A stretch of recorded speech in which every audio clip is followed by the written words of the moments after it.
Bueno, muchachos, espero que se encuentren bien el día de hoy y vamos a trabajar un poco la parte de programación.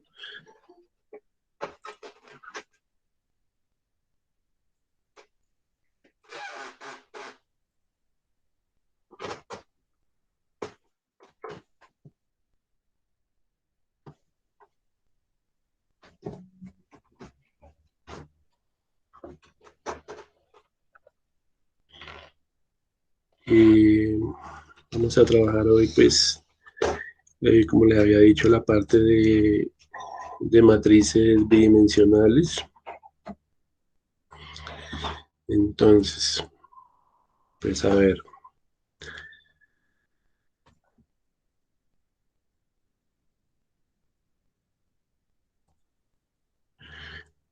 habíamos dicho que pues un arreglo unidimensional era aquel que iba en un solo sentido, ¿no? Entonces, un vector, lo que llamamos un vector o un array, ¿no? Decimos que cuando es unidimensional, pero requiere de un índice, se acostumbra mucho a utilizar una variable i, y las posiciones del arreglo 0, 1, siempre en Java los arreglos comienzan desde la posición 0. Por ejemplo, aquí tiene 7 posiciones este arreglo y dentro de ese arreglo nosotros podemos almacenar valores enteros, como ya hemos visto, o podemos almacenar cadenas también. Cadenas generalmente pues van en cadenas, perdón, en comillas dobles, ¿no? Y podemos tener nombres de personas, por decir algo. Esto es cuando un arreglo es del tipo, del tipo string, ¿no? Aquí Jesús, María, eh, Pedro,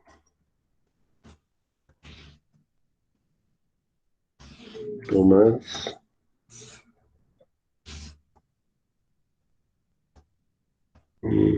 Erika, mm, Manuel. Entonces esto es un arreglo que almacena los valores tipo cadena. Ustedes saben que string en programación Java significa que es una cadena, ¿sí? Entonces se pueden almacenar solo cadenas. Así como un arreglo también puede almacenar valores, de tipo carácter, ¿sí? Entonces, de tipo carácter, esto pues es unidimensional, como ya hemos dicho, ¿no? Esto es unidimensional. Entonces, eh,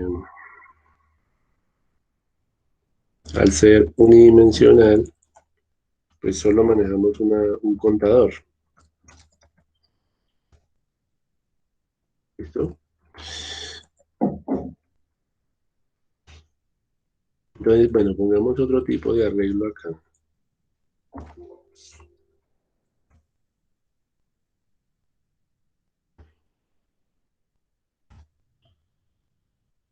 El carácter, por ejemplo, las letras del abecedario, por ejemplo, A, la letra B,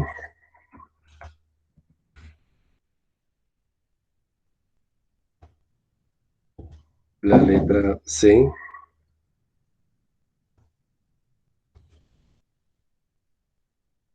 No, pues no estamos hablando, si estamos hablando de las vocales, más bien pongamos E,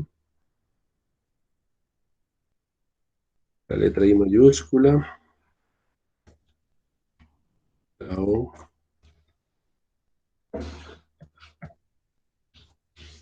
la O.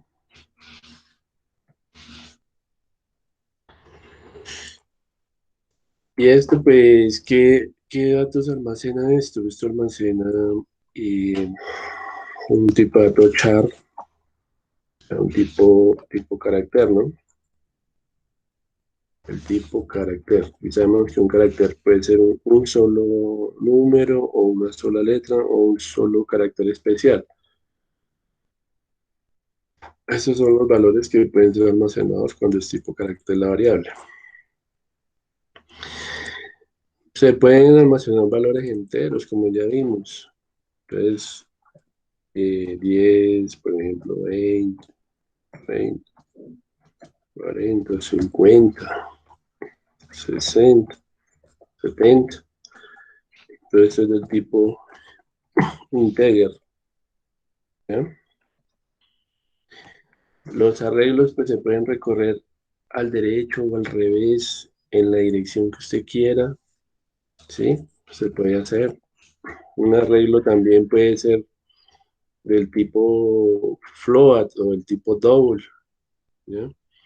Entonces, para que sea el tipo double, por ejemplo, pues aquí ya no guardaríamos ni caracteres, ni cadenas, ni enteros, sino valores, por ejemplo, 10.45. Otro valor tipo float o flotante sería 23.78. 364 puntos, estos valores en esta forma, en este formato, pues podríamos guardarlos así, a ver, 123.39 y digamos 400.34. En este caso, la variable es de tipo float, o sea, lo que llamamos un tipo de dato flotante. ¿Ok? Y, y así sucesivamente. Puedo crear un arreglo de booleanos también si quiero. Y ustedes tienen que ya saberse los tipos de datos en Java. Entonces, por decir algo, aquí puedo guardar un true, un valor de true, si es booleano la variable, o sea, sabe que es booleana, solo acepta verdadero o falso, ¿no? Aquí falso, aquí true y aquí falso otra vez, ¿sí? Entonces, bueno, aquí me quedo falso. Esto es el boolean, tipo dato booleano, ¿no?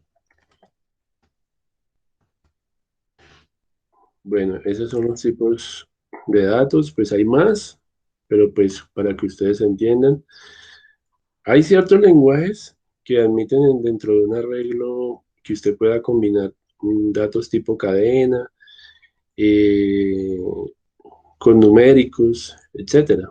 Por ejemplo, el caso de PHP, él me permite pues hacer como una mezcla de enteros o el tipo de dato que sea dentro de un solo arreglo. Pero, o sea, Java no funciona de esa manera. ¿sí? Ya va, o todo el arreglo es de enteros, o todo el arreglo es tipo char o cadena, pero no podemos mezclar diferentes tipos dentro de un arreglo. Entonces, este arreglo puede ser de edades, por ejemplo. Este otro arreglo puede ser de precios solamente. Este puede ser de, digamos, alguna variable que represente algo en la persona, digamos, si está afiliado o no está afiliado, por ejemplo. Un estado de afiliación, por ejemplo, puede representar estos datos. Esto, pues, el conjunto de las vocales, ¿sí? La variable puede llamarse, eh, digamos, se declara la variable como char vocales, por ejemplo, ¿sí? Esta la podemos declarar si son precios, entonces podemos decir float precios, ponerle al arreglo ese nombre. Y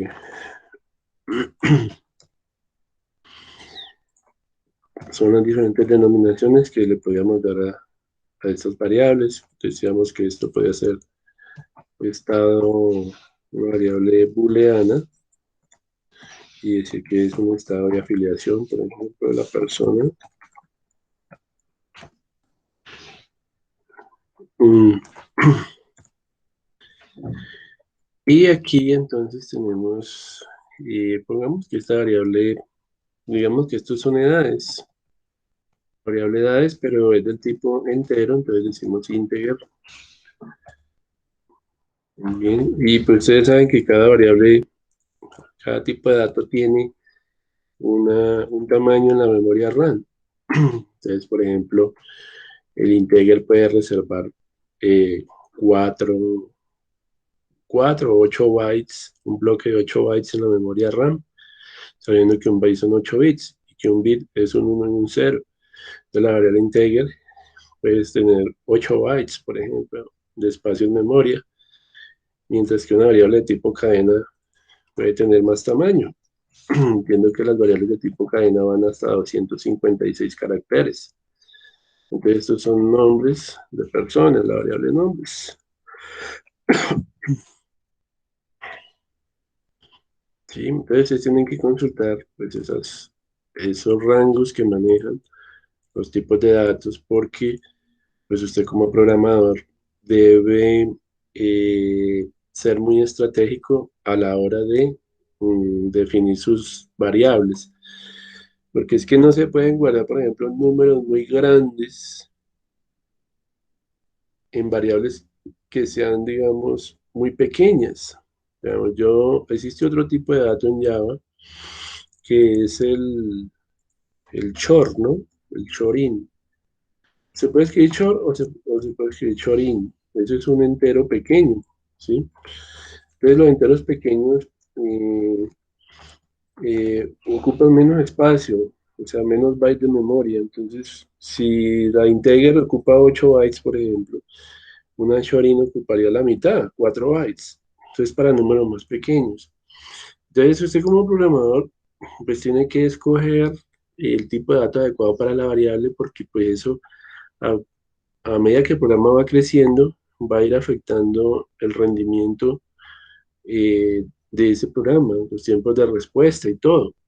Si usted guarda un valor muy pequeñito en una variable, por ejemplo, el tipo double, resulta que, bueno, sí, el double es un flotante, el número flotante, o sea, el número con decimales demasiado grande, ¿sí? Y usted necesita guardar un valor pequeñito, por ejemplo, como el peso de la persona, pues ¿para qué lo guardamos en un double?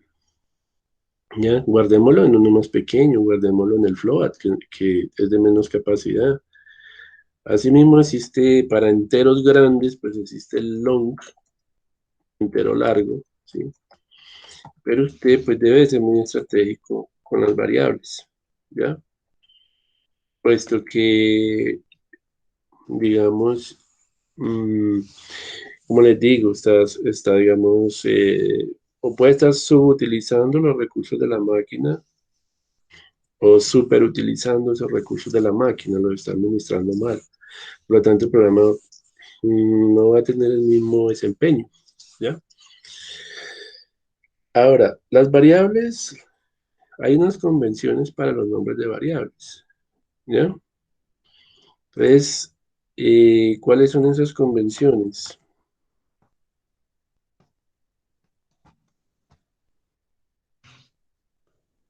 Las convenciones para los nombres de variable, para nosotros son, por ejemplo, de la siguiente forma. Usted no puede, si usted va a guardar, por decir algo, eh, una variable que se llama estatura,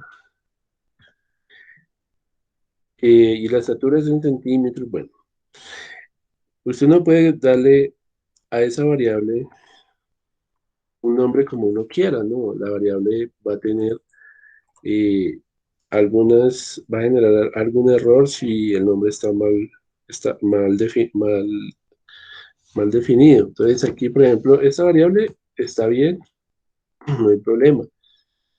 Pero si esta variable tuviera dos palabras, entonces yo le digo estatura, por ejemplo, persona, y dejo un espacio entre las dos palabras, pues esto me va a generar error, ¿ya? Ahora, ¿qué tengo que hacer para arreglarla? Yo tengo que unir las dos palabras, ¿sí? Dos maneras de unirla. Es pegando las dos palabras. Y acuérdense que yo les hablé del método Camel Case, ¿no? Que la primera palabra no lleva mayúsculas, pero la segunda sí. De la segunda en adelante sí. Entonces, este nombre de variable está bien, ¿sí? Otra forma de que quede bien en la variable es, por ejemplo, uniéndolas a través, por ejemplo, de un guión bajo. Entonces se coloca estatura persona y esto es válido para el compilador. El compilador es el programa que encuentra los errores. Bueno, por ejemplo, si usted le pone a la variable este número al principio es de 5 estatura, pues no se lo va a aceptar. Esto le va a generar un error porque los nombres de variable no pueden empezar por un valor numérico, ¿ya? Esto genera error, ¿ya? Entonces no es válido un nombre de variable que comience así. O, bueno, otro error sería que se coloque, por decir algo, el símbolo arroba estatura. Esto no es permitido en los nombres de las variables ni en los nombres de las funciones. Entonces esto le va a generar un error, ¿ya? O sea, que comience por un carácter especial, le va a generar esto un error. ¿Ok? Y, bueno, listo. Creo que pues esos son todos los tipos de error que le puede generar. Lo que creo que sí permite es con un guión bajo. Con un guión bajo, si usted coloca guión bajo estatura, esto creo que sí se lo acepta, pero solo el guión bajo lo acepta al principio. Pero de resto, si son otros símbolos como numeral o cosas así, porcentaje, ahí sí va a generar un error. Listo, bueno, otra cosa muy importante en los nombres de son las partes de la variable, ¿sí? De las partes de la variable, entonces sucede lo siguiente. Las partes de la variable, entonces, una variable que tiene, entonces una variable tiene un nombre o identificador. Es lo que acabamos de explicar, cómo debe ser ese nombre identificador. Segundo, una variable tiene una dirección, bueno, tiene un tipo de dato. El tipo de dato de la variable. El tipo de datos que puede ser chorin, double, long, puede ser float, char, string. Bueno, tiene muchos tipos de datos, ¿sí? Tercero, la variable tiene un contenido. ¿Cuál es el contenido de la variable? Pues lo que tú estás viendo acá. Estos son los contenidos de la variable, ¿ya? Que tú ves aquí en color rojo. Estos son los contenidos de la variable. El valor que almacenan, el dato en sí. ¿Listo? ¿Qué más tiene una variable? La variable tiene una dirección de memoria, ¿ya? Y bueno, ¿y cómo es la dirección de memoria? Bueno, esta variable, por ejemplo, se llama estado de afiliación. Y esta variable estado de afiliación, pues tendrá en la RAM de la computadora, tendrá asignada alguna dirección. La dirección de memoria puede estar en un formato octal, por ejemplo, se dice OX, se dice OX. Aquí dice, sabe que los números octales van de 0 a 7, entonces 0, eso es un número octal, ¿eh? Ahí está en el formato octal. Bueno, creo que aquí generó algo. A ver, vamos a ponerlo, esta celda en formato texto para que no nos genere el problemita ese. Vuelvo y escribo. Digo que esta variable, esta afiliación, si está en formato octal, octal, ¿cómo se representa? Colocando OX. Y el número de la dirección puede ser este, ¿sí? Ahí está la dirección de memoria en formato octal, ¿sí? El número dónde empieza a partir del 0. OX solo dice que está en formato octal, pero algunas computadoras trabajan en sistema octal, o sea, convierten del lenguaje humano octal. Otras computadoras, por ejemplo, eh, convierten al sistema hexadecimal, dice por ejemplo HX. eh, Esto es un número. Ah, bueno, si lo quiero en hexadecimal, pues dicen que el sistema hexadecimal va del 0 al 9 y de la A a la F. Entonces, para combinar un número en hexadecimal, una dirección hexadecimal, puede ser, por ejemplo, A, B, eh, F, A, por ejemplo. Eso es una dirección en hexadecimal, ¿ya? Bueno, acá no me lo aceptó mucho porque entiendo que esta celda debe estar en formato de texto. Entonces, eso es una dirección en formato hexadecimal, ¿ya? HX de hexadecimal y de aquí para allá empieza el número. Entonces, como van de 0 a 9 y lleva letras de la A a la F también el número. ¿Listo? Eso es una dirección en formato hexadecimal. Es decir, el lugar en donde está el dato en la memoria. Entonces, esta variable, estado de afiliación, está en esta dirección, porque pues hay un stack de memoria, hay un segmento de la memoria en donde para poder acceder tengo que tener la dirección donde está el dato, ¿no? Entonces, básicamente, pues eso es lo que las variables manejan, ¿no? Que ustedes deben de saber. Hay dos formas de acceder a la variable. Entonces, formas de accesar la variable.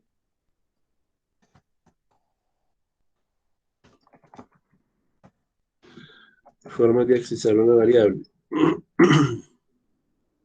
Entonces, para accesar una variable lo podemos hacer de dos formas.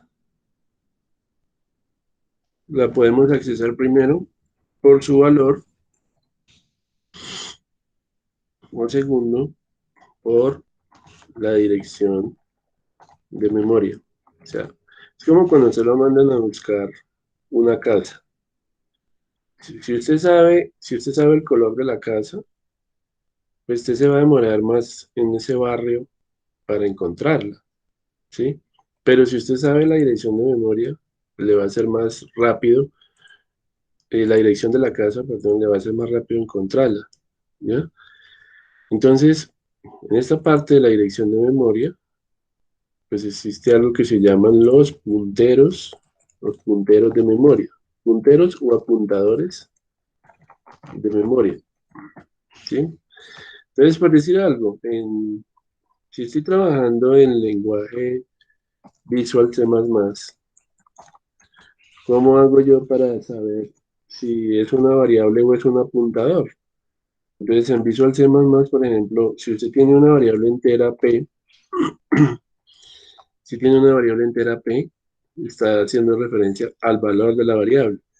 Pero si usted tiene, por ejemplo, integer P asterisco, entonces, o asterisco P, usted está haciendo referencia es a la dirección de memoria donde está ubicado el dato. Entonces, ¿cómo es más rápido acceder a la variable? ¿Por el valor o por la dirección de memoria? Lógico, es más rápido por la dirección de memoria. Entonces, cuando fabrican virus, por ejemplo, eh, pues los programadores lo que hacen es trabajar con punteros de memoria. Si le dicen asterisco P, entonces está buscando el valor directamente con su dirección de memoria, ¿ya?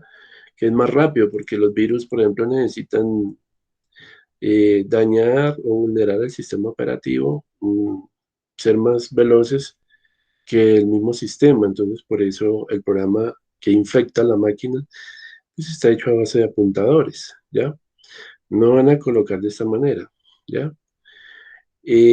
Pues entonces, cuando estamos trabajando, por ejemplo, funciones eh, en Java o en cualquiera de estos lenguajes, recuerden que los lenguajes de programación están basados en un estándar que es el ANSI C, ¿sí? El lenguaje C es la base de Java, o sea, originalmente existió ANSI C como herramienta de programación y después el lenguaje C se convirtió en la base de Java, se convirtió en la base, por ejemplo, de Python, inclusive los sistemas operativos están escritos con lenguaje C. Los motores de bases de datos están escritos con el lenguaje C, que es el más flexible, es el más poderoso. Entonces, lenguaje C permite trabajar con variables normales y con punteros. Entonces, la persona, el atacante, si va a diseñar un programa que dañe otro sistema, lo hace a través de apuntadores. ¿Listo? Entonces, si se pasa un valor, ese valor, eso es llamado como parámetro por valor. ¿Sí? Si yo lo paso a una función, hemos visto el tema de funciones en programación, que son rutinas de código que permiten hacer alguna tarea o con cierta funcionalidad. Por ejemplo, calcular un logaritmo, calcular un número de Euler, calcular una raíz cúbica, ¿sí? Y aquí tenemos parámetro por referencia, o sea, cuando se le está pasando a una de estas funciones, es la dirección de memoria, entonces se le está pasando es un parámetro por referencia, ¿listo? O sea, esto es por referencia, cuando decimos, por ejemplo, asterisco P. Si estamos, por ejemplo, en un lenguaje como PHP, que ya hemos visto nociones de PHP, ¿cómo se crea, cómo saber si es un parámetro por valor? Si es por valor, pues te colocas la variable continuo peso siempre, ¿no? Pesos, pesos apellidos, por ejemplo, que se llama la variable. Pero eso es por valor.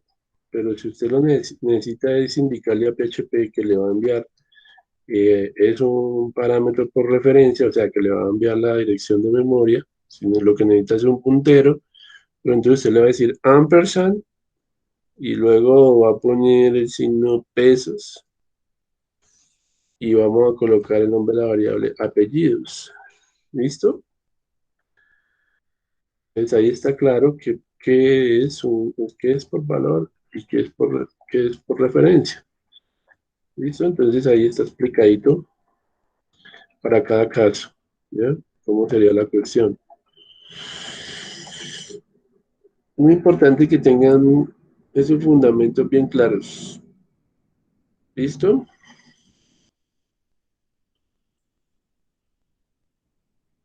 Bueno, muchacho, entonces, eso por un lado. Bueno, muchachos, también tengo no sé si tengan preguntas hasta ahí que hacer.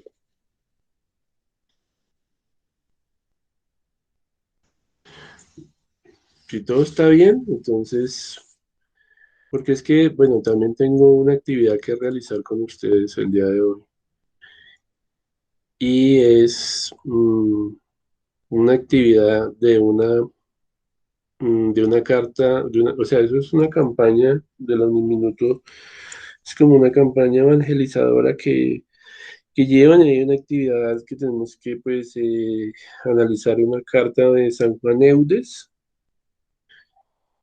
pero ustedes me dirán si lo dejamos para el final de la clase, por ahí faltando 15 minuticos, podemos hacer esa actividad, porque necesitamos dejar un registro y que ustedes también llenen un formulario. Me parece mejor que cuando sean las 8:15 empecemos a realizar esa actividad. ¿Les parece, muchachos?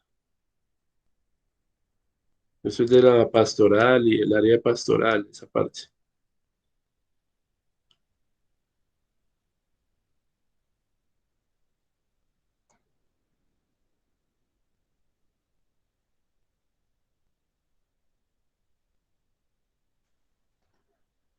Formación.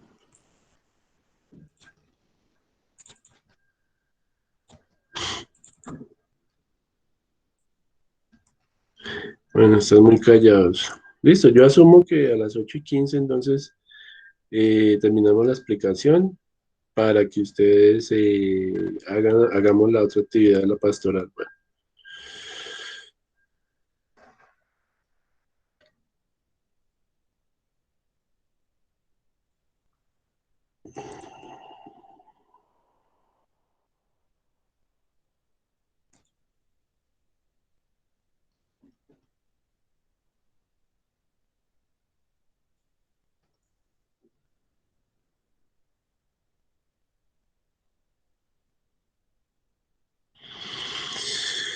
A ver.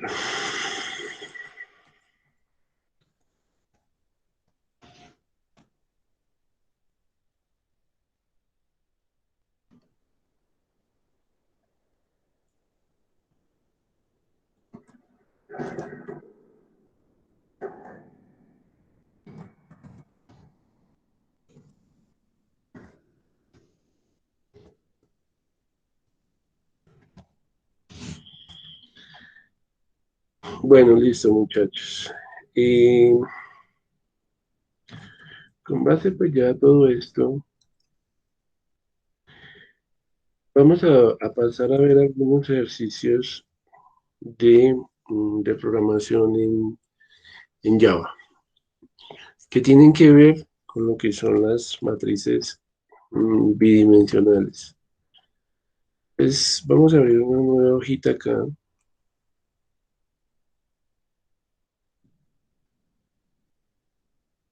y vamos a ver que esto, por ejemplo, es la memoria RAM de nuestro equipo.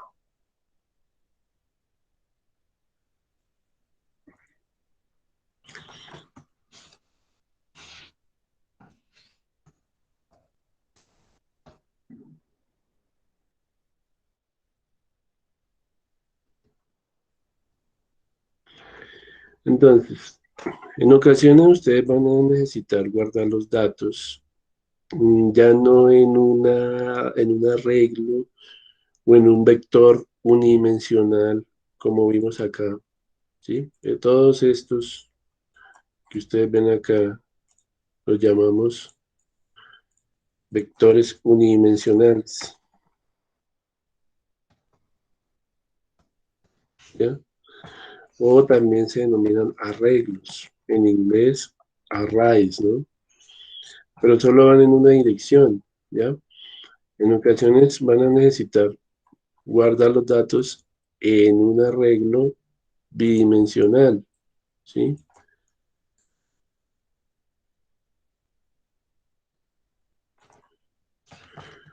Es arreglo bidimensional. Los arreglos bidimensionales también son conocidos como matrices. En pocas palabras, estos son tablas, ¿ya? Entonces, supongamos que tenemos esta matriz acá.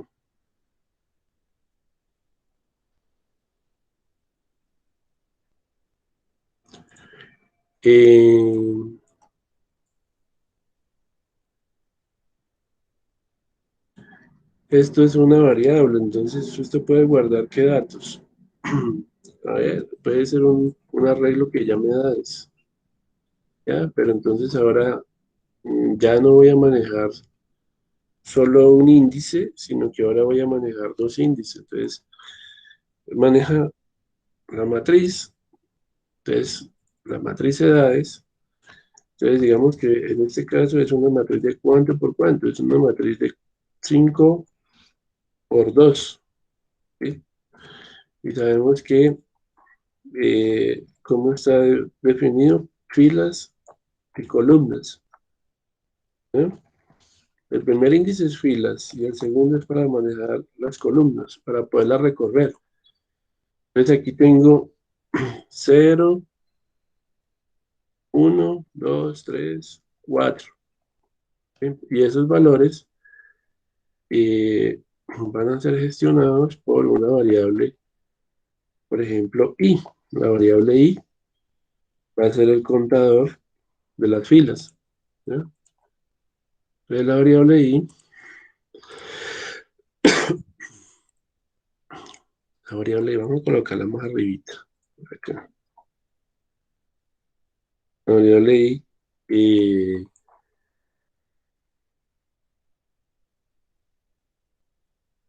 la variable i, bueno, yo tengo aquí formas.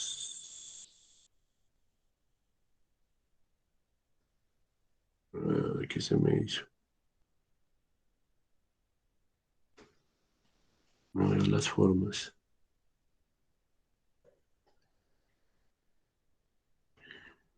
Formas. Bueno, no veo las formas. Entonces ponemos la variable i más bien a este lado.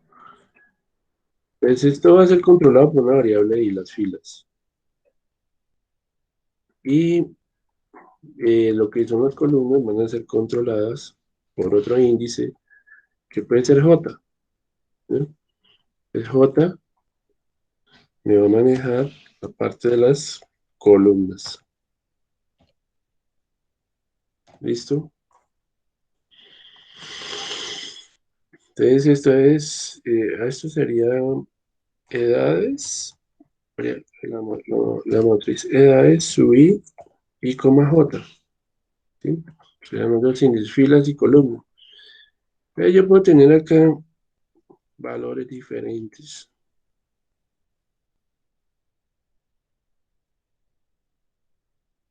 Aquí tengo diferentes valores numéricos. Esto es una matriz con valores enteros, ¿sí? 96, bueno, aquí puedo tener un 90, aquí puedo tener un 100. Listo, esa es la variable edades. Pero pues también puede ser una matriz más grande, ¿no? Que almacene, por ejemplo, nombres de personas.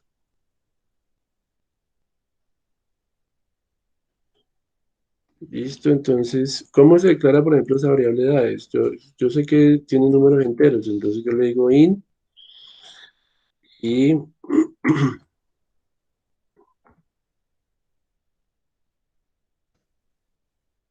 a ver, no me sale el otro, el de cierre. A ver, creo que aquí está, el de cierre. Entonces yo le digo que ese arreglo es de tipo entero, pero tiene que colocar los dos corchetes y el nombre de la variable de edades, y de esa manera se crea esa matriz, ¿no? Ahorita pues les voy a enseñar cómo inicializar la matriz. Esto ya es una matriz supongamos que aquí vamos a guardar nombres de personas, entonces yo le digo int y hay que colocar de esta manera, cuando ya es una matriz, y esto va a ser la variable nombres, ¿no? Se declara de esa manera, ¿no? Variable nombres acá. Y aquí pues adentro va a tener, por ejemplo, José, Jesús, María, Pedro, Enrique, Lina, Luz,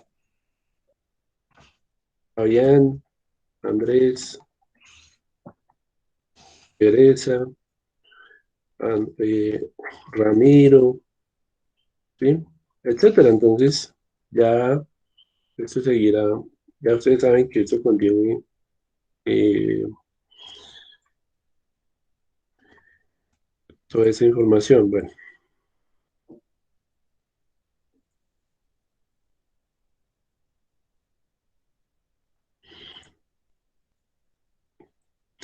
entonces esta es una matriz de cuánto por cuánto, es una matriz de 3 por uno, 2, 3. Primero filas, uno, 2, 3, 4, 5, 6, 7, 8, 9, 10. Entonces esta es una matriz nombres, es de 10 por 3.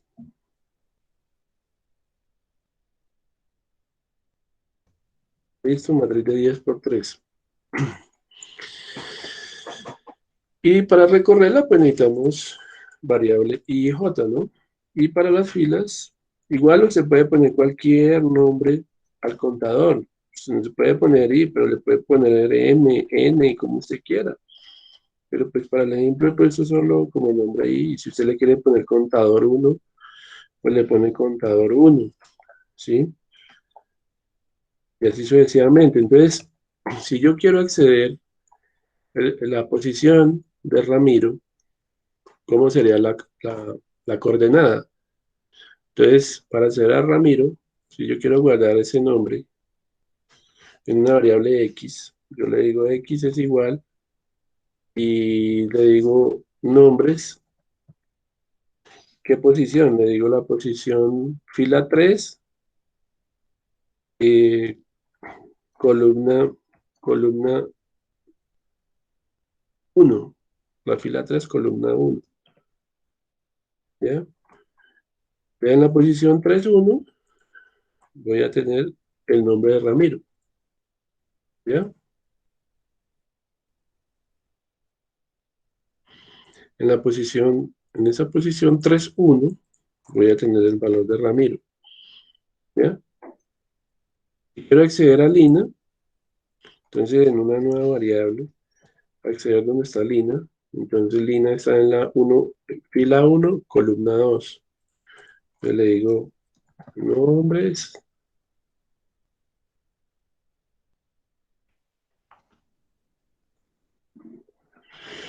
pues decimos fila 1, columna 2.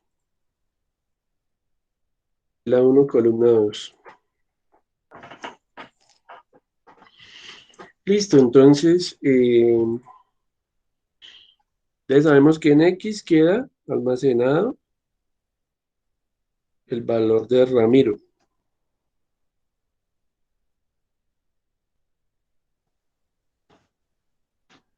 Ramiro. Y en Y quedaría almacenado el valor de Lina. ¿Sí?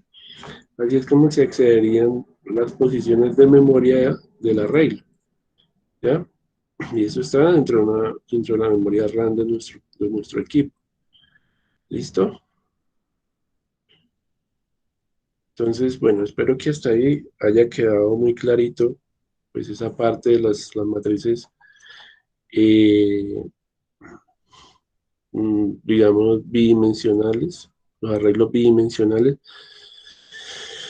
Entonces, cuando ya es de dos dimensiones, ya, ya no se dice vector, sino se dice es matriz, ¿no?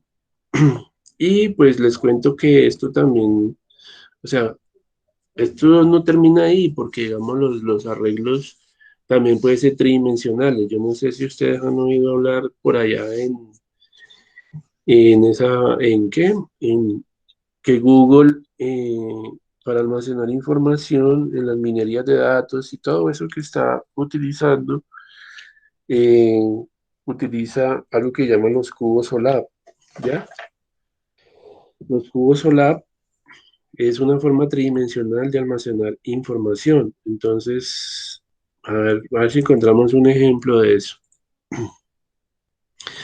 O sea, tienen un gran beneficio. cubos OLAP en imágenes. Miren, aquí pueden ver los programadores de Google hoy en día para el tema de minería de datos están almacenando la información en matrices tridimensionales, ¿ya? Entonces, por ejemplo, esta cara del cubo puede almacenar, digamos, fechas. La otra cara del cubo puede almacenar, digamos, información digamos, anual. Esto puede ser fechas mensuales. En la otra cara del cubo, fechas anuales, por ejemplo. La otra cara del cubo, fechas semestrales. Entonces, son matrices 3D que se están utilizando hoy en día. Aquí pueden ver otro ejemplo. Pero, pues lógico que esos cubos SOLAP pues requieren de más, digamos, de más lógica, de más comprensión, porque tienen un nivel de complejidad más alto, ¿no? E igualmente, pues se puede almacenar información en matrices de 4 dimensiones. Estos son 3 dimensiones, pero si usted lo quiere de más complejidad, pues hasta el momento lo más avanzado son los cubos 3D, pero a futuro pueden haber cubos en 4 dimensiones, en 5 dimensiones. eh, o sea que es una lógica mucho más compleja, ¿no?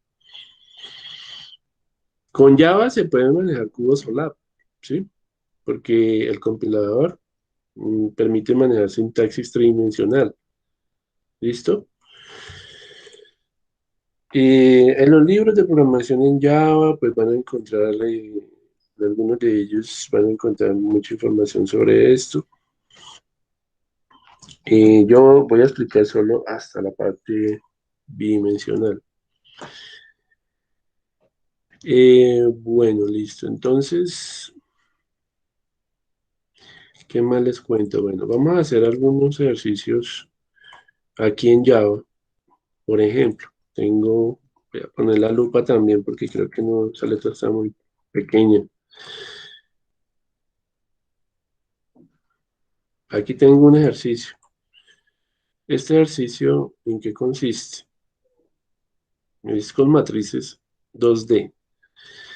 Entonces dice crear una matriz de 5 filas y n columnas.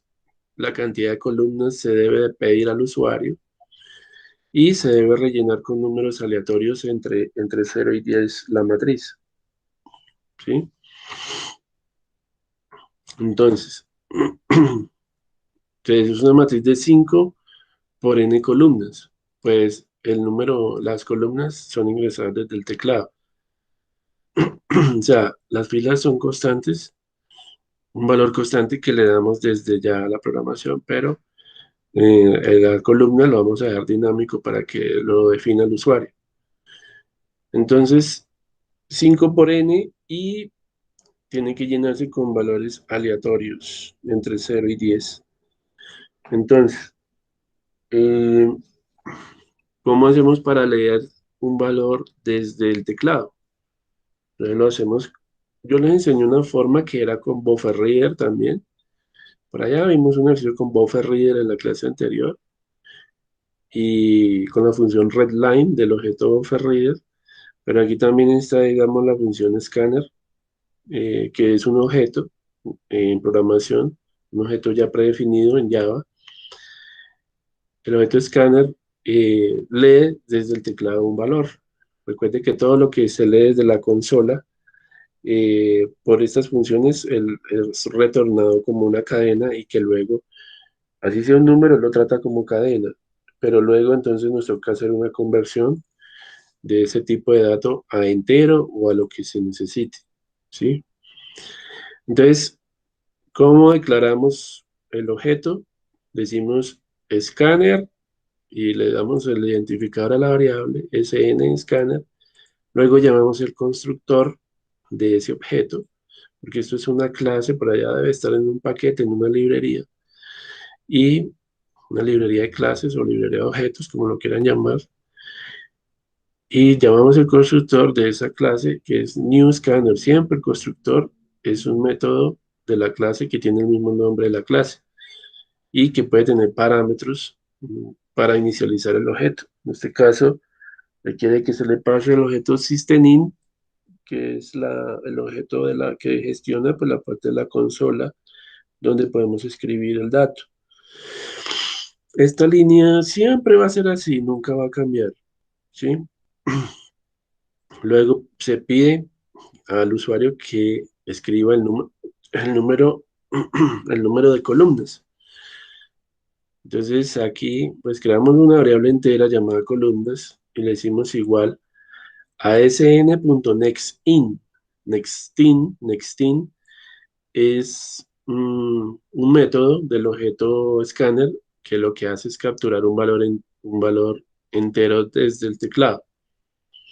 Listo, entonces eh, a ver, puedo irlo probando.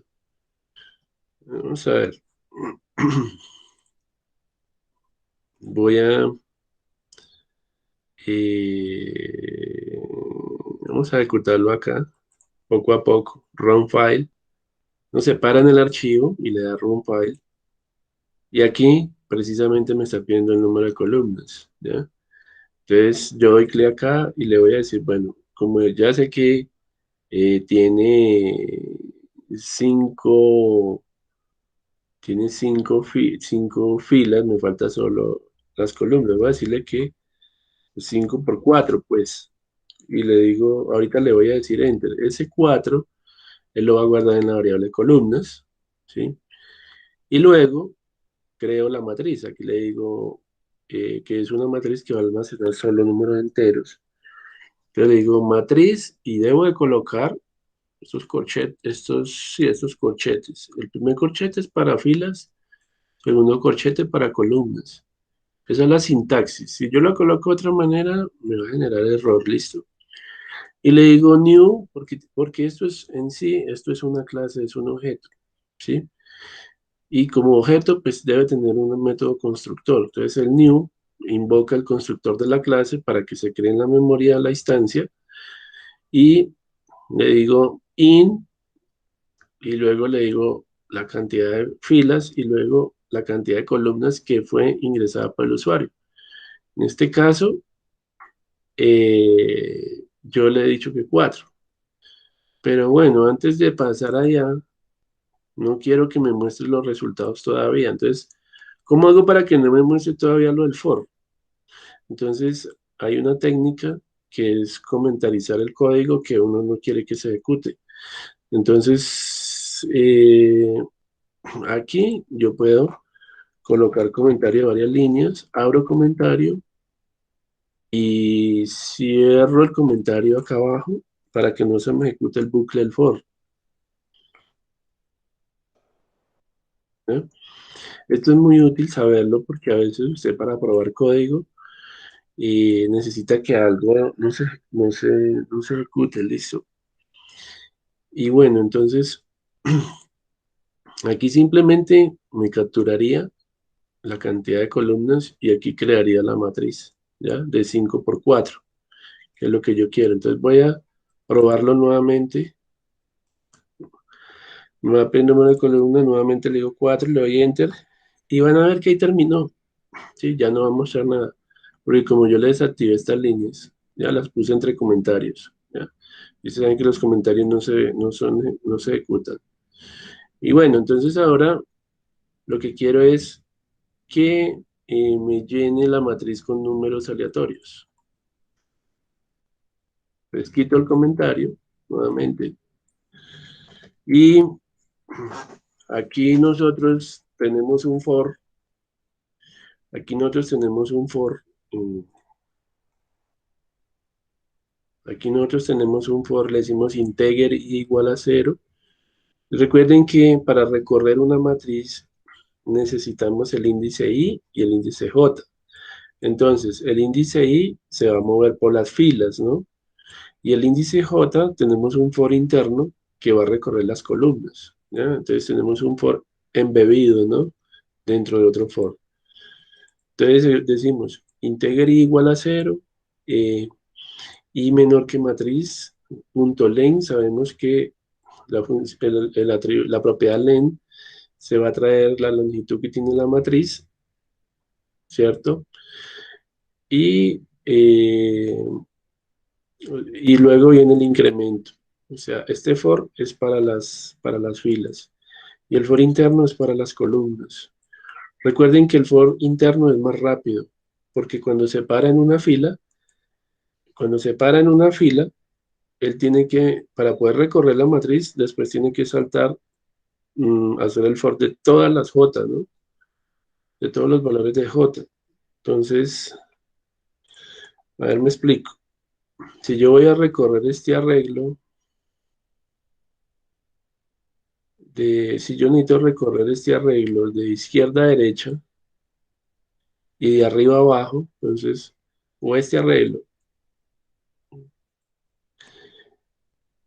Entonces, ¿cuál for se mueve más rápido? Yo sé que el for externo es el de las filas.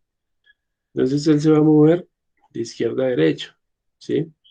O sea, en este sentido se va a mover de izquierda a derecha. Entonces, es más rápido el de las columnas, porque si está parado en la primera fila, el for interno tiene que saltar a la columna 0, a la columna 1, a la columna 2. Listo, siguiente iteración. Recuerden que el for interno se ejecuta completamente, mientras que el for externo solo alcanza a hacer una iteración. Luego se incrementa el for externo y se salta a la siguiente fila. Pero va a encontrar un for interno que le dice, bueno, párese primero en la columna 0, después párese en la columna 1 y después va a terminar el for interno parándose en la última columna que es la 2, por ejemplo. ¿Sí? Y así, por una, o sea, el for externo hace una iteración, mientras que el for interno haría 3 iteraciones. O sea que siempre va a ser más rápido el interno porque se ejecuta todo y así sucesivamente. Después incrementa el externo, hace una iteración, mientras que el interno tiene que hacer 3 saltos. Siempre va a ser así. ¿Listo? Al final, hasta llegar al final del arreglo, hasta ubicarse en la última posición. Entonces viene y hace esto, hace este barrido, ¿sí? De izquierda a derecha y de arriba a abajo. ¿Listo? A no ser de que usted cambie el orden del barrido, ¿no? Usted puede programar el algoritmo para que, por ejemplo, eh, recorra primero las filas, primero las columnas y después se haga un salto en la fila. O sea, usted lo podría programar para que hiciera esto. Eso depende de cómo lo maneje usted como programador. Pero lo normal es la primera forma. Entonces, aquí yo puedo cambiar el orden del barrido y decirle que lo vaya haciendo de esta manera, ¿ya? Ir recorriendo de esta manera. Puedo recorrer la tabla al revés si quiero. ¿Sí? Si yo quiero, puedo recorrerla desde esta posición hasta la primera posición. Depende de usted como programador, cómo quiera trabajar, pero pues les digo que eso no es muy usual, ¿ya? Entonces, estamos recorriendo de esta manera, ¿ya? Hasta llegar a la última posición, ¿ya? Entonces, ¿cómo lo manejo yo siempre? Yo sé, para no complicarme, yo siempre manejo de izquierda a derecha, y después empiezo a recorrer eh, de arriba hacia abajo, ¿ya? En esta forma. ¿Listo?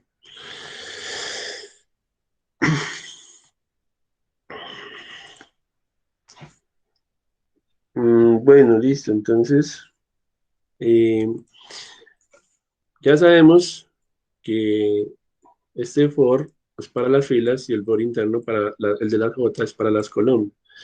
Si yo quiero saber la longitud de la fila, entonces la longitud, sí, la cantidad de filas, le digo matriz.length, pero si quiero acceder a la cantidad de columnas, entonces tengo que decirle, por ejemplo, matriz sub 0.length. Entonces, si le pongo aquí el número de la columna, me va a traer la longitud en columnas. Si no le pongo nada, me va a traer la longitud en filas. ¿Sí ven que es diferente? El de arriba dice matriz y el de abajo dice matriz sub 0. ¿eh? Y bueno, ya dentro del for interno, ¿qué hace? Miren que tiene aquí matriz UIJ en la posición UIJ, o sea, en la posición 00, porque I arranca en 0, J arranca en 0, entonces inicialmente está en la 00. eh, Va a llamar la función genera número aleatorio, pero la función para generar el número aleatorio necesita de un límite inferior, que es 0, y un límite superior, que es 9, porque se van a generar números aleatorios o números randómicos entre 0 y 10, ¿sí? Según el requerimiento que nos hace allí. Entonces aquí hay una función que se llama genera número aleatorio, que es esta, está definida por fuera de la función main. La función main es el punto de entrada, recuerden, del programa por donde arranca. Y desde el punto de entrada se llama a una función que está afuera, que es generar el número aleatorio. Aquí tiene dos parámetros de entrada a la función, dos parámetros enteros, que es mínimo y máximo. ¿Listo? Y listo. Entonces aquí ya se sabe que la función tiene un tipo de retorno. Aquí nos está diciendo la función tiene una visibilidad o modificador de acceso público. El método es estático. Ya sabemos que static quiere decir que usted no necesita instanciar este objeto para poder ejecutar esta función y tiene un tipo de retorno entero, ¿sí? Yo les hablaba en la clase pasada que esto era la firma, ¿no? Y bueno, entonces los parámetros para poder ejecutar en la función de aleatoriedad. Aquí tengo la cláusula return, que lo que hace es retornar el valor. Si aquí dijera void, recuérdense, si aquí dijera void, no necesitaría la palabra return, porque void significa vacío, que la función no va a retornar ningún valor, simplemente va a hacer la operación, pero no le va a retornar nada a la función que la llamó. Pero en este caso sí tiene que retornar el número aleatorio. Entonces tiene in y necesariamente tendrá que ir un retorno acá. Y aquí entonces ven ustedes que tienen la fórmula, y eso es lo recursivo, de que usted puede meter una fórmula en la misma línea donde está el return. Pueden ver que se llama la función mat.flor. Mat es una librería matemática. Se llama flor para que haga un redondeo del número, ¿cierto? Luego se llama el método matrandom, que genera el número aleatorio, y lo multiplican por, acá hay una fórmula, dice mínimo menos máximo más 1, más máximo más 1. Es una fórmula para generar el número aleatorio entre 0 y 9. Y después multiplican por el randómico que genera la función mat. ¿Listo? Y finalmente lo convierten con matflor, le hacen un redondeo al número. Todo está en la fórmula. Y pueden ver que al final hacen un molde o un cas acá. Porque esto va a generar como un número con decimales y se necesita es como un entero, entonces se hace un casting acá para convertir de número flotante a entero. Se retorna el número y ese número es capturado aquí por quién. Miren que aquí se invocó la función, aquí retorna el numerito y se guarda en la posición su IJ, ¿ya? ¿Qué se hace luego? Después de que esté el valor ahí en la casillita, pues que imprima el valor de esa casilla. ¿Cómo lo hacemos? Con system.out.print, matriz UIJ, que es la variable, la posición actual en que nos encontramos situados, y un espaciecillo en blanco, ¿ya? Finalmente se pone salto de línea cuando termina de imprimir los números de las columnas, ¿ya? Porque aquí está imprimiendo en cada columna, si está en la fila 1, en la fila 0 está imprimiendo con el for interno los valores de cada columna, y al final mete un salto de línea para pasar a la siguiente columna, System Out Print Line. ¿Listo? Lo ejecutamos. Oh, bueno, este no era este archivo.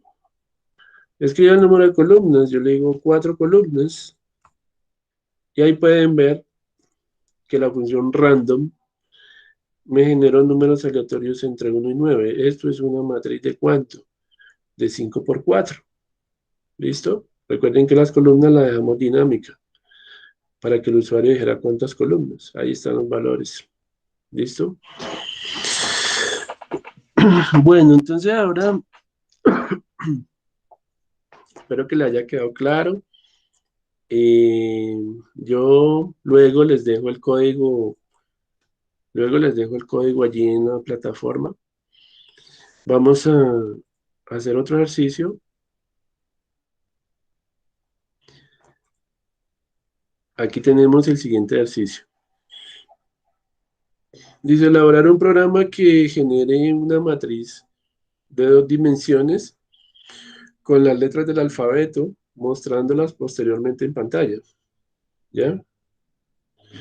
Aquí tenemos matrices y aquí tenemos la función main. Y bueno, entonces aquí tenemos lo siguiente. Vamos a ampliarle un poquito a esto. Entonces necesitamos llenar esa matriz con letras del alfabeto. Entonces, aquí tenemos una constante con final, ¿no? Decimos final in filas igual a 3. Si le ponemos final al principio, quiere decir que esto ya no es una variable, sino que es un valor constante. Nunca va a cambiar durante la ejecución del programa. Filas 3 y aquí tenemos otra constante, dice, es una constante entera, columnas igual a 5. Entonces es una matriz de 3 filas por 5 columnas, 3 por 5. Aquí ya el arreglo, la matriz va a ser bidimensional. Entonces, esta es la sintaxis. El nombre de la variable va a ser letras para la matriz y llamamos new char y le pasamos las filas y las columnas, tal cual. Y aquí una variable tipo carácter. Recuerden que las tipo chart o tipo carácter solo pueden almacenar un símbolo, sea un número, sea una letra o un carácter especial. En este caso, la variable se va a llamar letra que toca, la que toca imprimir. Entonces, la A mayúscula. Entonces, aquí se carga la matriz con los valores. Entonces, aquí definen un for externo y va a ser digamos, controlado por una variable contador llamada f que arranca desde cero y hasta dónde va a ir, hasta filas, hasta que f sea menor que 3, o sea que va a iterar entre 0 y 2 más el incremento, ¿no? El for interno es para las columnas. El for interno es para las columnas. Entonces aquí tenemos integer c igual a 0 y aquí le decimos que C es menor que las columnas es igual a 5, o sea que C va a controlar las columnas, o sea, F de filas y C de columnas. C va a oscilar entre 0 y 4, ¿sí? Más el incremento. Ahora, aquí a la posición 0, 0, 0, 1, 0, 2, porque esto va a ir iterando, acuérdense. Después va a pasar a la 1, 0, 1, 1, 1, 2. El for interno es el que va a ir saltando, ¿sí? Y tenemos letra que toca y después, o sea, a esa posición 0 0 por ejemplo, se le asigna letra que toca y pues sería, digamos, inicialmente sería la A, ¿cierto? Pero cuando salta a la siguiente columna, miren que dice letra que toca más más, o sea que le está sumando 1 a la variable A. ¿Qué quiere decir eso? Que al decirle más más, él va a tomar la B, ¿sí? Y en la siguiente iteración va a tomar la C. Porque es que yo les expliqué a ustedes lo de la tabla ASCII. Si mira usted en la tabla ASCII, dice, bueno, pero a una letra A le aplican el operador más más. Porque si le aplican más más, si le suman uno a una A, ¿por qué tiene que dar B? Y si está en B y le suman uno, ¿por qué tiene que dar C? La explicación es muy fácil. Recuerden que yo les expliqué a ustedes la tabla ASCII que utilizamos en programación. Esta es la tabla ASCII. La tabla ASCII me muestra todos los caracteres que maneja nuestro lenguaje, nuestro teclado. Entonces aquí, por ejemplo, eh, Voy a agrandar un poco esa imagen.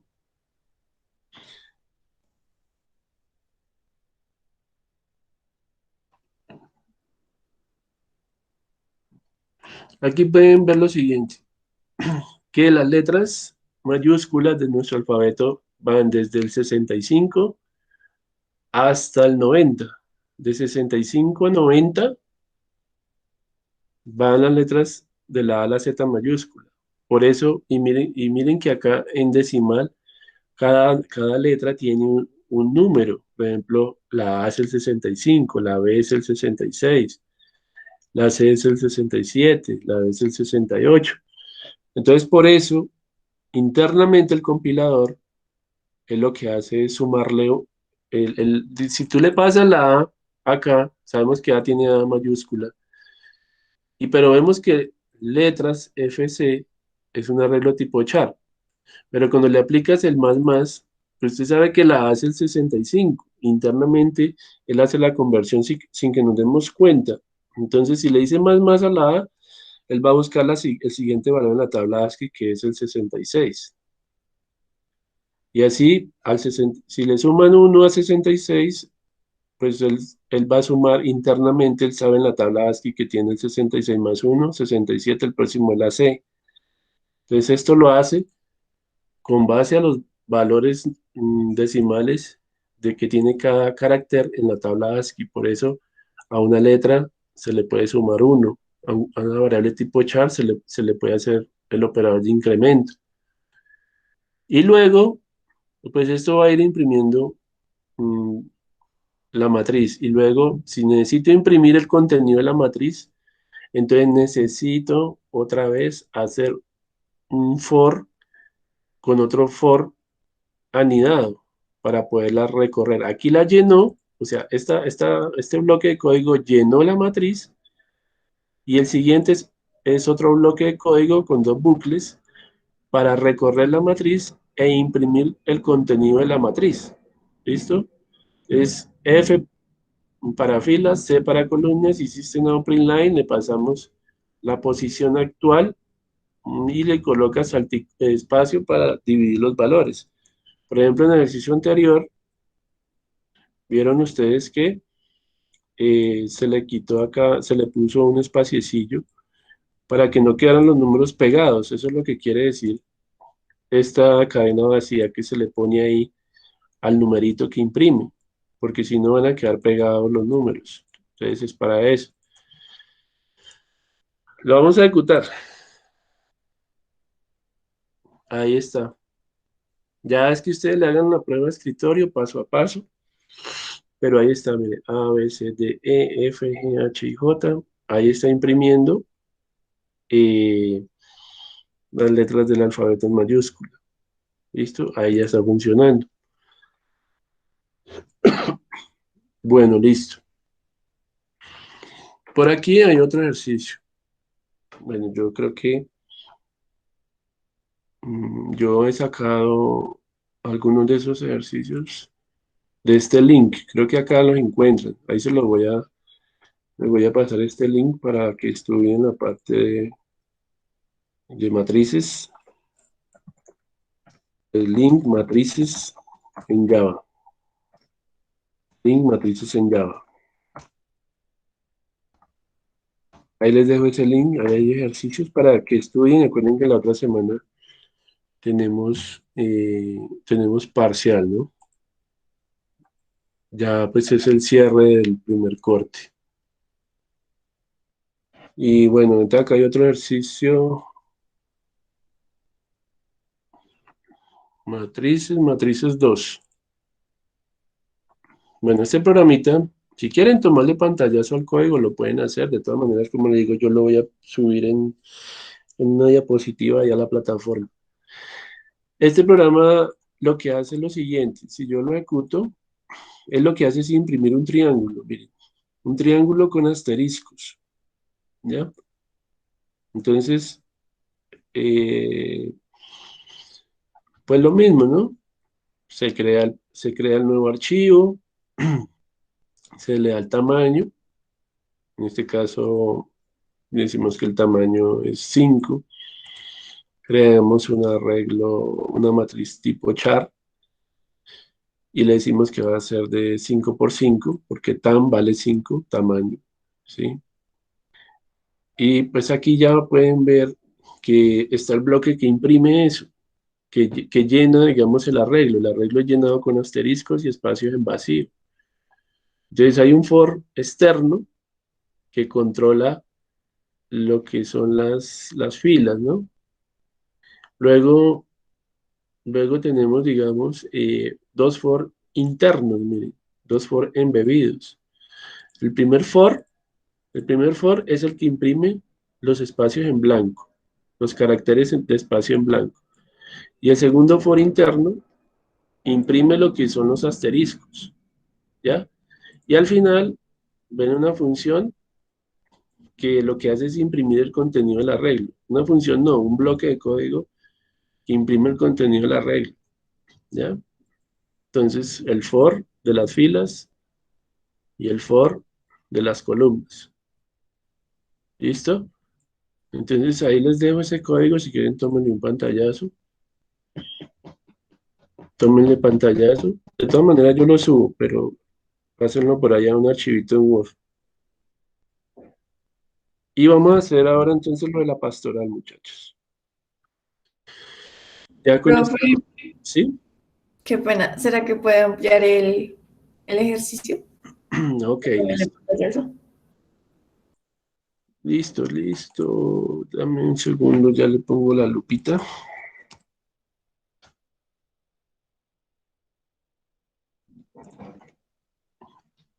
Ahí, creo que ahí ya está completo. ¿Listo? Ahora en un Sí, señor. archivito en Word y ponen los pantallazos allá y lo guardan. Bueno, el otro que hicimos hoy es este. Entonces tómenle, a ver, pero yo subo esto, tómenle el pantallazo, por favor.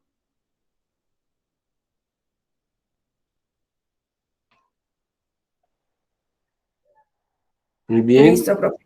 vamos a Gracias. mirar, ok, vamos a mirar el otro. Matrices 3. Listo, tomen el pantallazo.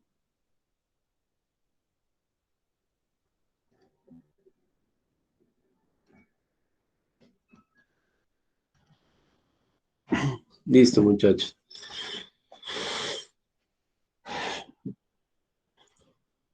Bueno, chicos, ahora sí en estos 10 minuticos o 15 minuticos que me les voy a robar, vamos a hacer una actividad que tenemos pendiente y es lo de la pastoral. Bueno,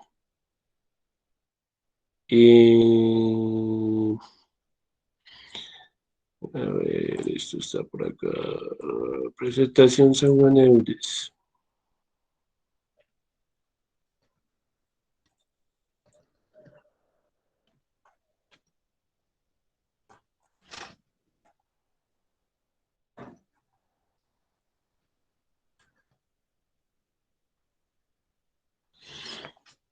Bueno, entonces, ¿cuál es el objetivo de esta actividad? Ustedes ya están acostumbrados al área pastoral y todo eso.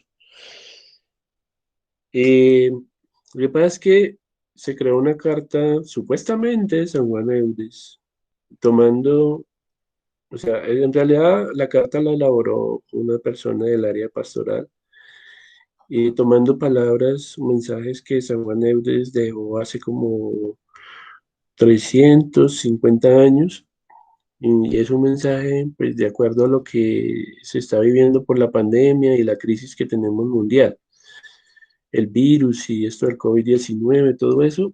Entonces, es como una reflexión que tenemos que hacer. Bueno, ¿cuál es el objetivo de esa actividad? Porque pues, nos piden hacer un registro de la actividad. Entonces, reflexionar sobre la práctica de la espiritualidad eudista con los estudiantes de Uniminuto, Centro Regional Soacha, teniendo como punto de partida la socialización de la carta escrita por San Juan Eudes. ¿Cuál es la justificación para esta actividad? Pues que cada año, durante la semana del 19 de agosto, la fiesta de San Juan Eudes, El área de pastoral e identidad misional promueve el reconocimiento de San Juan Eudes como uno de los personajes inspiradores de la obra del Minuto de Dios. Teniendo en cuenta lo anterior, el profesional, la mencionada área ha diseñado una carta en la cual se presentan palabras de San Juan Eudes con el fin de transmitir un mensaje motivador para que estudiantes y profesores no desfallezcan en la fe y la esperanza, aún en momentos de dificultad. Listo. Entonces, permítanme, yo tomar un pantallazo porque me piden tomar evidencia.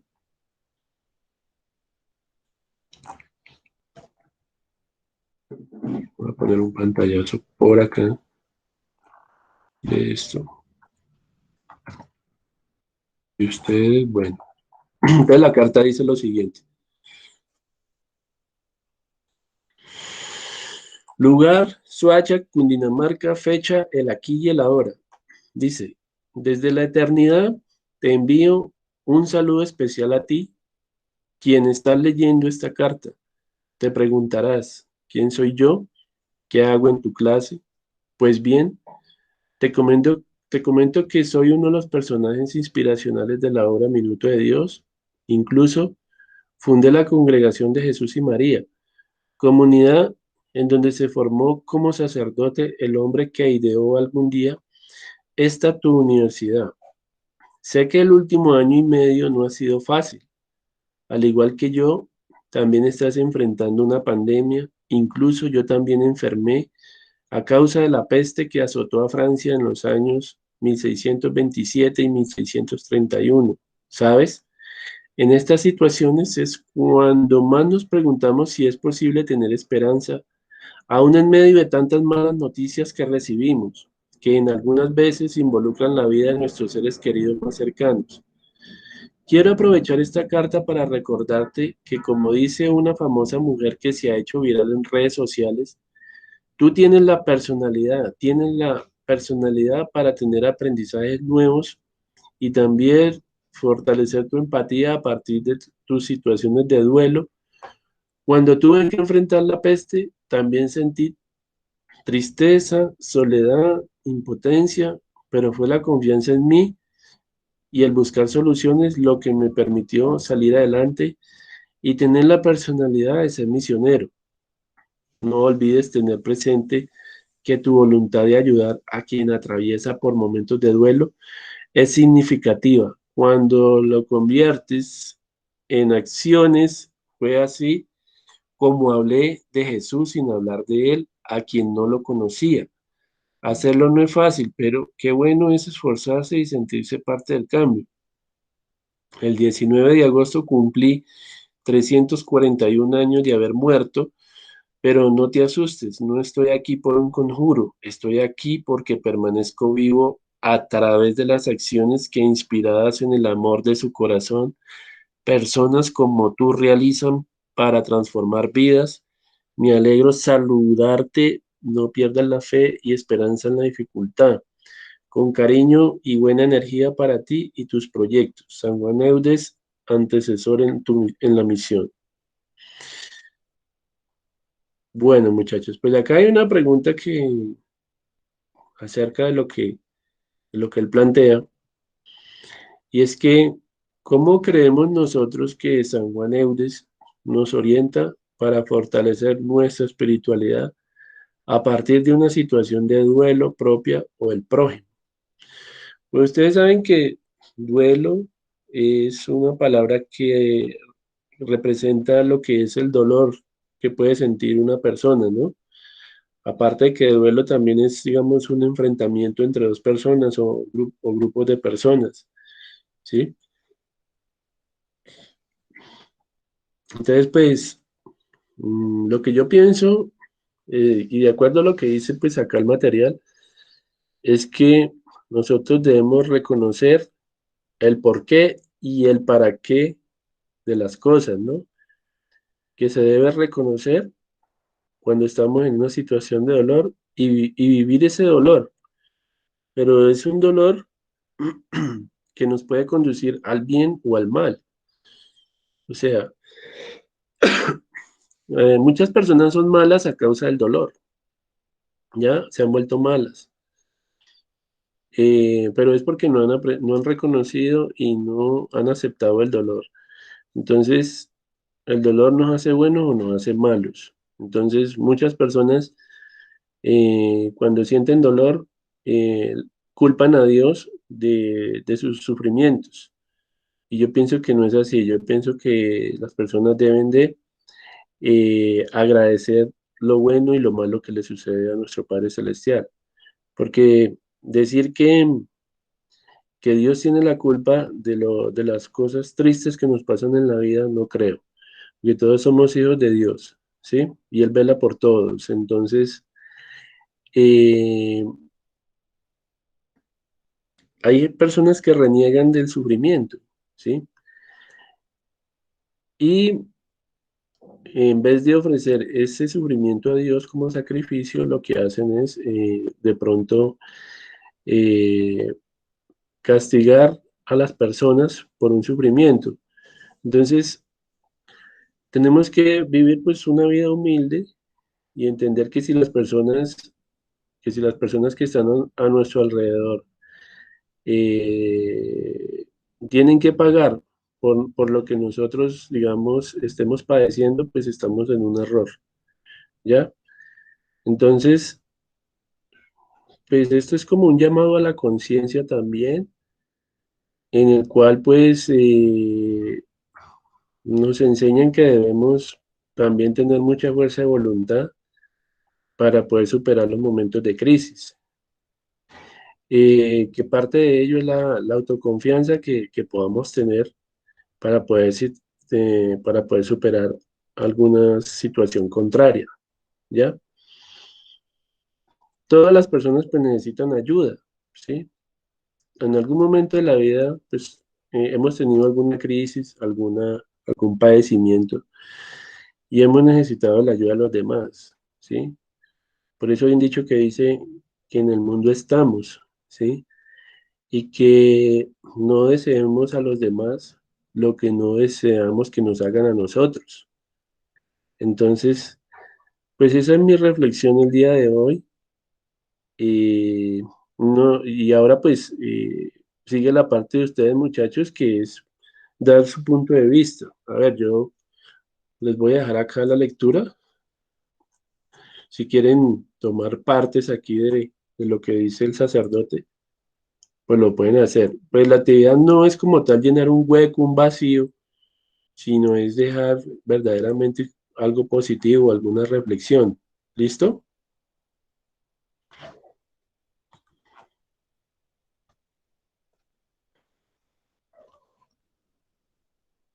A ver, los escucho, muchachos.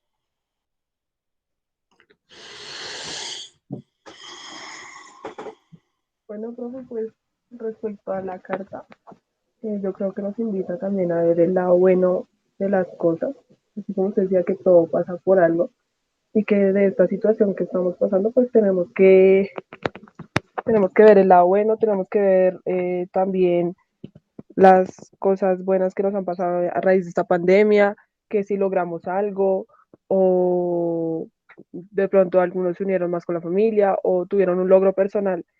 También creo que eso es a lo que dice la carta. No nos, como que no veamos solo lo malo, sino que también logremos eh, sacar el lado positivo de cada cosa que nos pasa. Ok, listo. Muy bien, perfecto. ¿Alguna otra persona?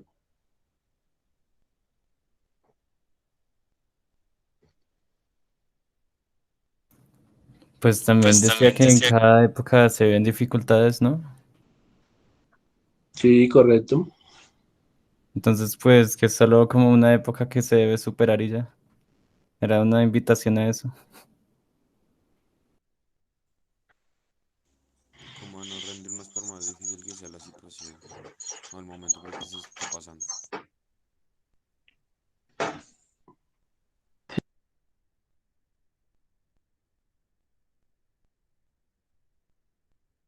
¿Alguien más? ¿Alguien más desea participar? A ver.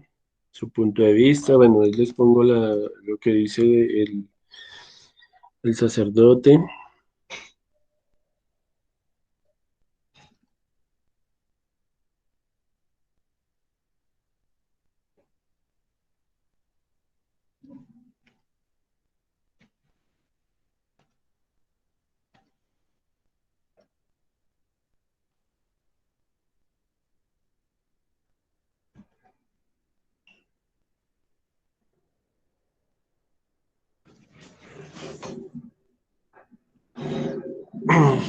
Bueno, pues yo, pues, a ver, ¿qué más puedo yo agregar a esto?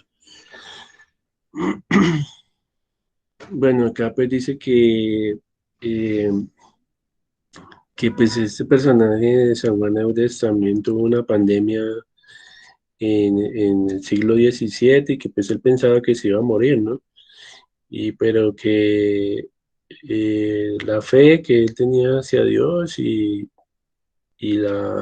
la confianza fue algo que lo ayudó a salir adelante, aparte de la fuerza de voluntad, ¿no? Que una persona debe tener.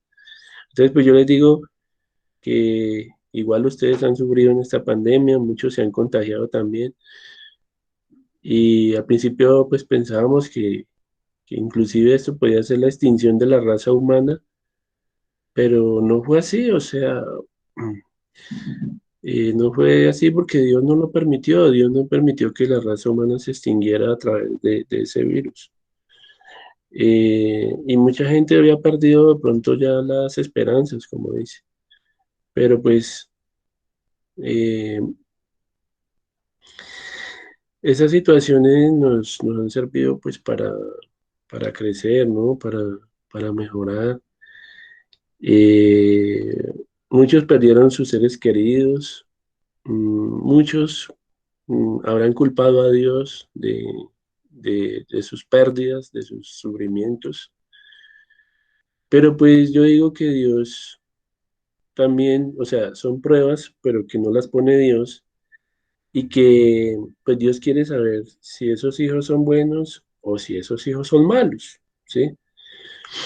Entonces, Él nos estudia, nuestro Padre Celestial nos estudia y, y Él quiere saber cómo nosotros superamos las pruebas. Si lo vamos a culpar a Él, si no lo vamos a culpar a Él, ¿sí? Y es esa la razón por la cual hoy en día existen muchas situaciones en el planeta, existe terrorismo, existe guerrilla, existe narcotráfico, porque son personas que han tenido que pasar pruebas, pero que no lo han hecho de la mejor manera tal vez, y que ante el sufrimiento se han dejado doblegar y han terminado destruyendo a la misma humanidad. ¿Ustedes no creen que, digamos, hoy en día existen genocidas a gran escala en el planeta? Pues claro que sí. Mm, Se entiende que tal vez fue un virus generado en el laboratorio, ¿sí? Pero entonces, eh, ¿qué estamos haciendo nosotros frente a eso? ¿Sí? Estamos permitiendo que nuestros científicos se conviertan en genocidas. ¿Y se saben qué es genocidio? Genocidio es cuando nosotros llegamos a tratar de asesinar millones o miles de personas a través de la tecnología, ¿cierto?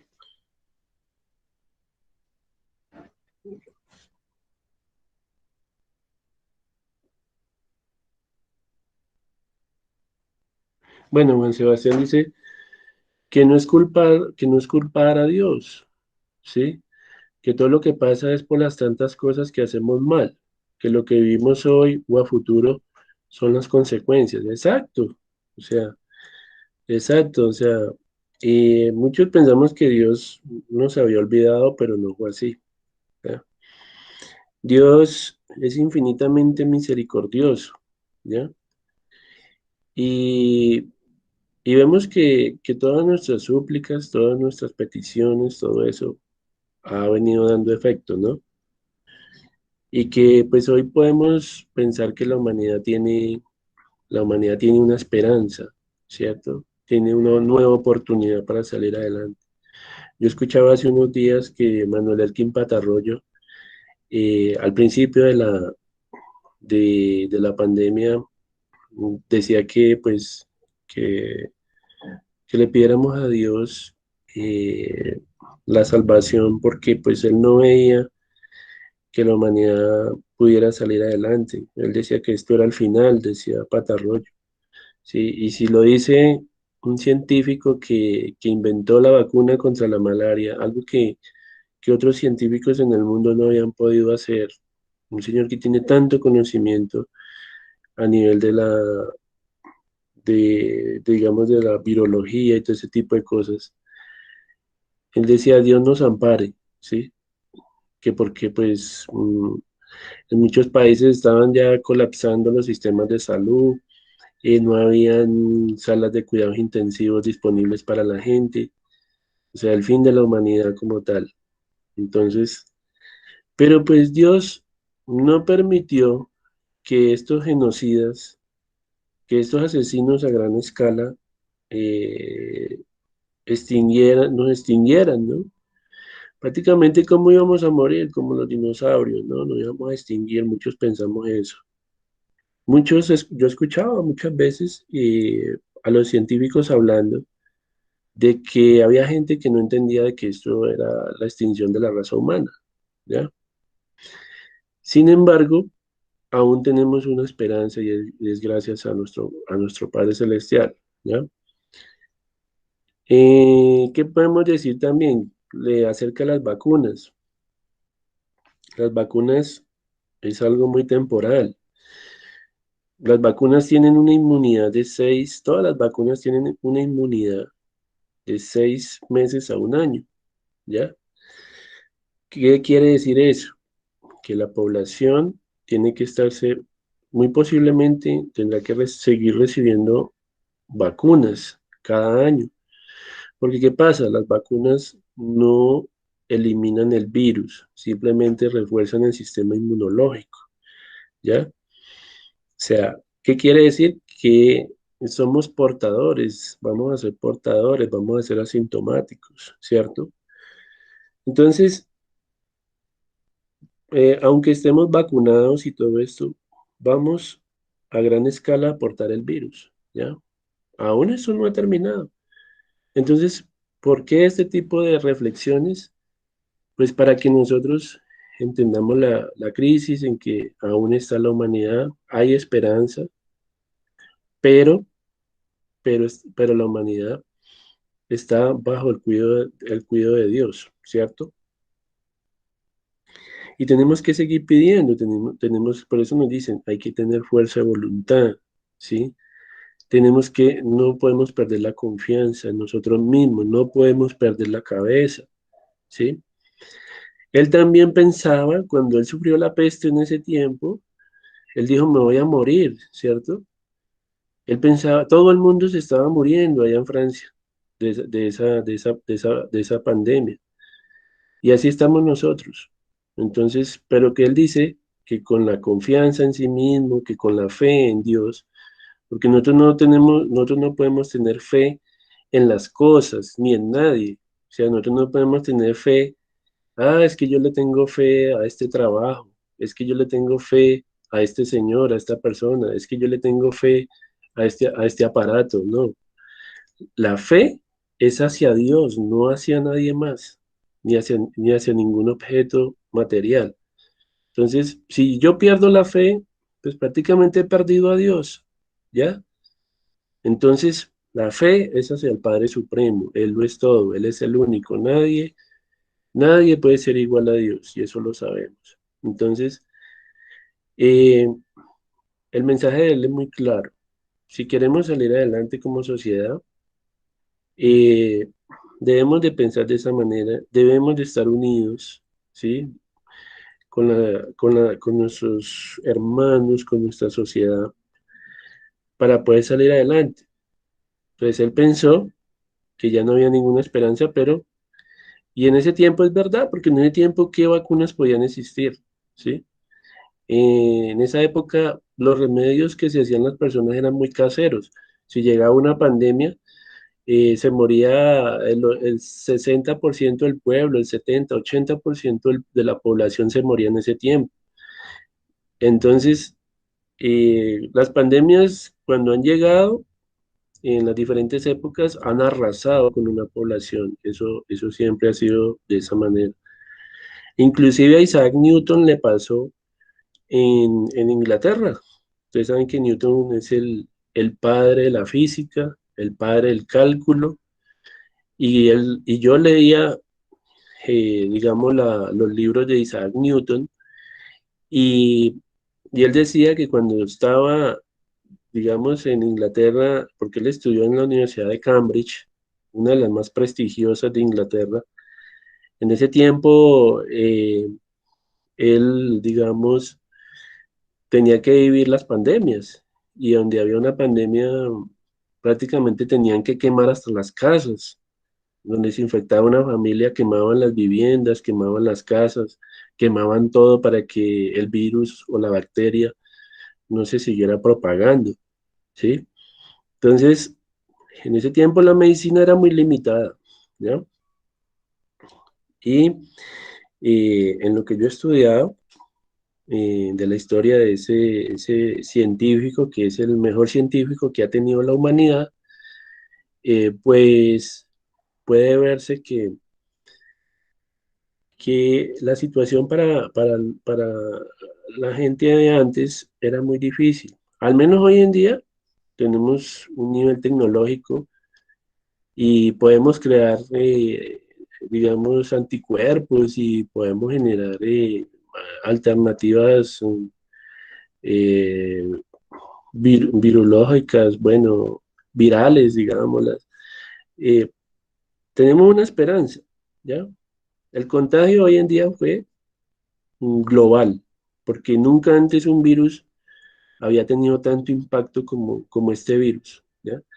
Antiguamente, en una población como en Inglaterra o como Francia, hace 3 siglos, por ejemplo, una pandemia llegaba a un sector, a un pueblo, pero el virus no se propagaba porque las aldeas, las poblaciones estaban muy distantes, y si llegaba un virus a una zona, pues se moría casi toda la gente, ¿sí?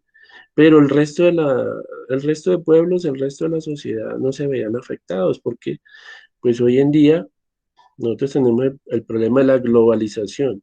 ¿Y eso qué quiere decir? Que hoy en día pues tenemos aeropuertos en todas las ciudades, tenemos comunicación por todos lados, y eso hace que la gente se desplace todos los días de un lugar a otro, y por eso el impacto del virus, ¿sí? Hace, si este virus hubiera sucedido hace, digamos,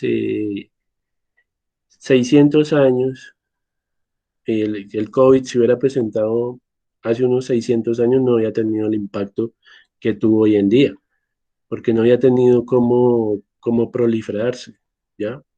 Había llegado a una población y ahí se había estacionado, pero no sucede lo mismo hoy, porque hoy tenemos diversidad de canales de comunicación. ¿Quiénes son los que más nos contaminan? Las empresas, ¿sí? Porque las empresas son las que envían personal al extranjero, las empresas son las que comercializan, las que envían productos de un lugar a otro, las importaciones, las exportaciones. Eso hace que nos hayamos contagiado de manera masiva, ¿ya? Entonces, listo, muchachos, pues esa era la actividad que teníamos el día de hoy. Sin embargo, ustedes tienen que llenar ahorita una encuesta con 19 preguntas. Les voy a pasar el link para que por favor la solucionen. Y listo. Entonces, la próxima semana los espero para hacer el parcial. Permítanme, ya les voy a regalar el link. Profe, ¿y sobre qué temas va a ser el parcial? ¿Todo lo que hemos visto? Sí, todo lo que hemos visto desde la primera semana, el tema de fundamentos en PHP, lo de programación en Java que hemos visto, la parte de los ordenamientos, los tipos de ordenamiento en Java, vimos el cuento de el ordenamiento por shell, el ordenamiento por el ordenamiento por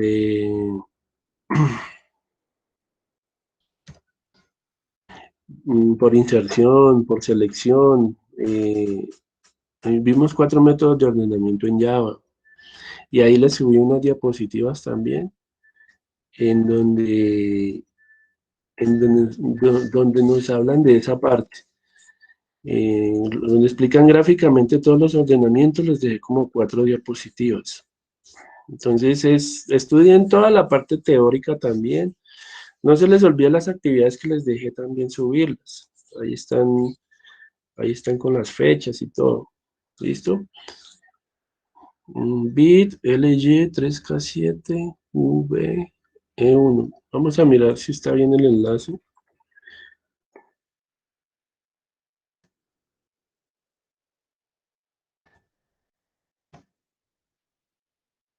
Bueno, aquí esto.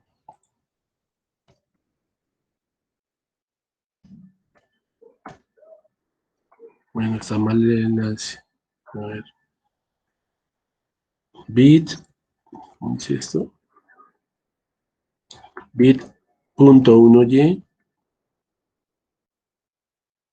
Yo creo que es LY. 3K7. Ah, es que es 3K. 3K7. 3K7QE. L.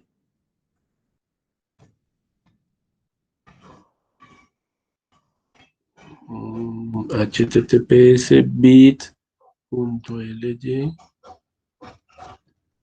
3K7QE E1. A ver.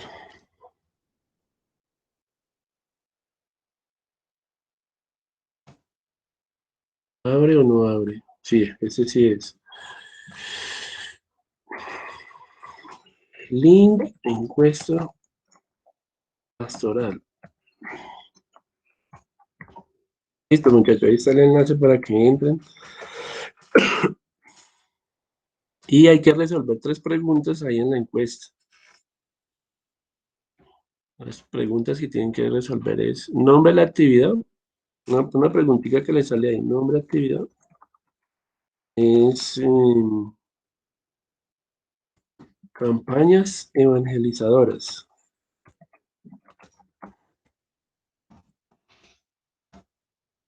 Luego sale el nombre específico de la actividad.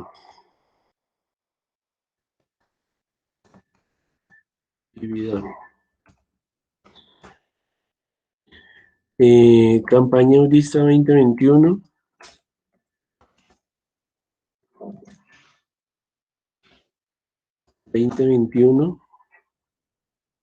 Tú tienes la personalidad misionera.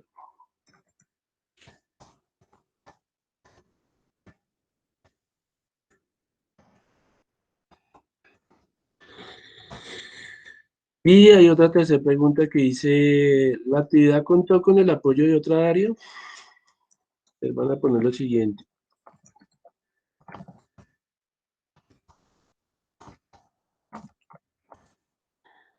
Entonces van a poner cuerpo docente de Uniminuto Swatch.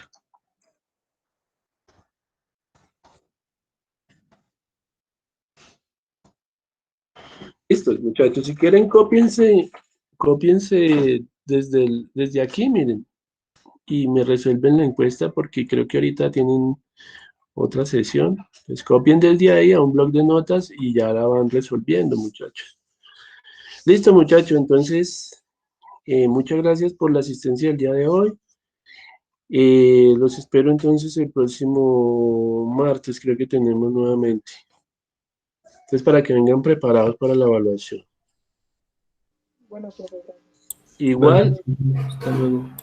Listo, si necesitan alguna tutoría me avisan, ¿no? Me avisan con el representante del grupo, ¿listo? Ahí en la semana de presentación dice de la plataforma del aula virtual, ahí está el link y el horario de las tutorías, ¿listo? Bueno, muchachos, entonces que estén muy bien, muchas gracias. Hasta luego. Gracias, hasta luego. Hasta luego.